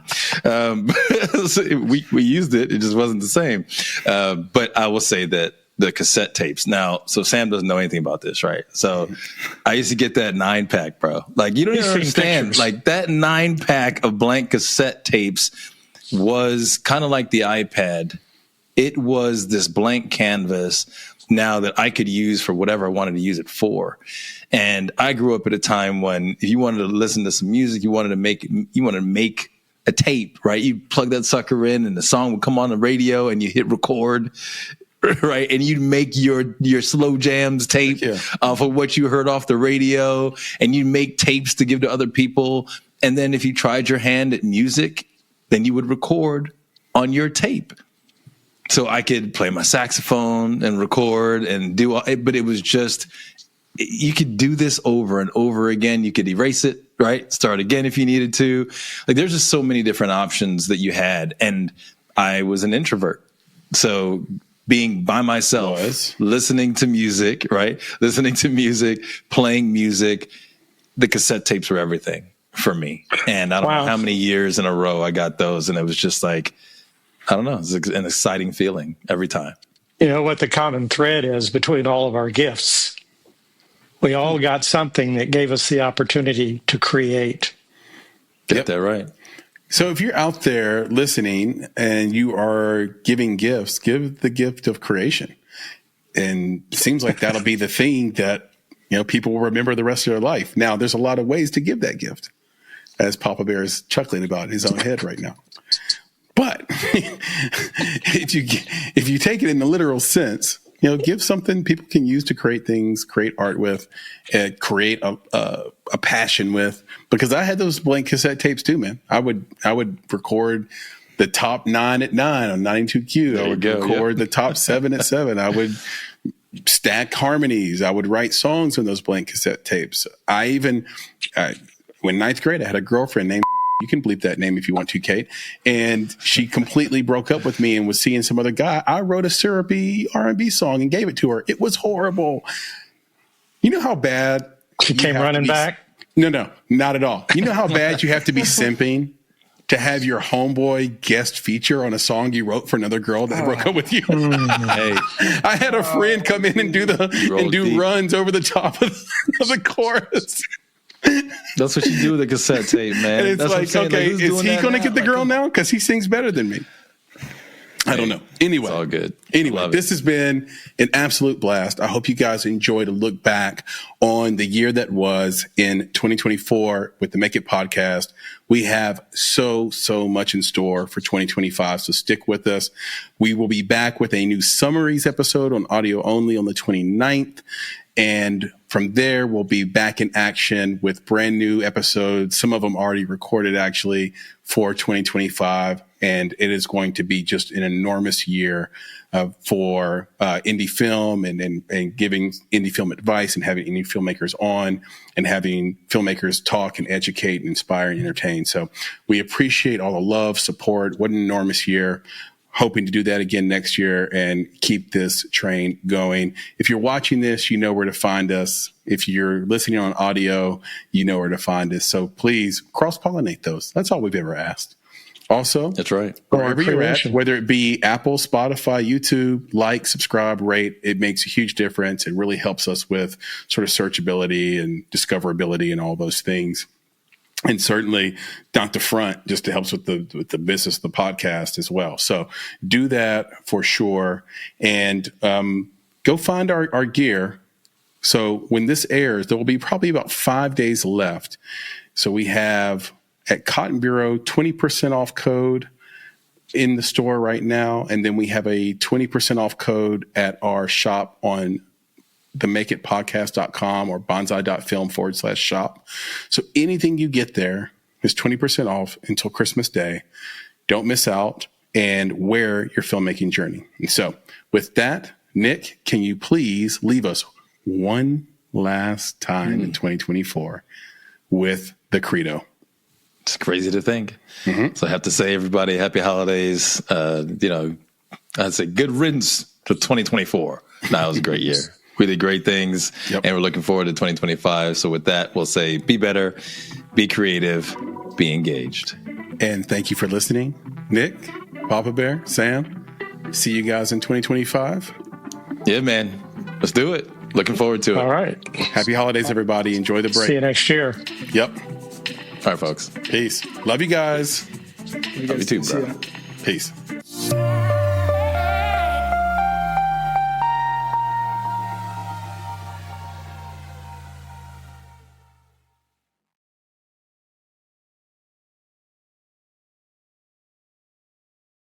People are driven by the search for better. But when it comes to hiring, the best way to search for a candidate isn't to search at all. Don't search, match with Indeed. The hiring process can be slow and overwhelming. Simplify hiring with Indeed. Indeed is your matching and hiring platform. With over 350 million global monthly visitors according to Indeed data, and a matching engine that helps you find quality candidates fast. Ditch the busy work. Use Indeed for scheduling, screening, and messaging so you can connect with candidates faster. Join more than 3.5 million businesses worldwide that use Indeed to hire great talent fast. Listeners of this show will get a $75 sponsored job credit to get your jobs more visibility at Indeed.com/PODKATZ13. That's Indeed.com/PODKATZ13. Terms and conditions apply.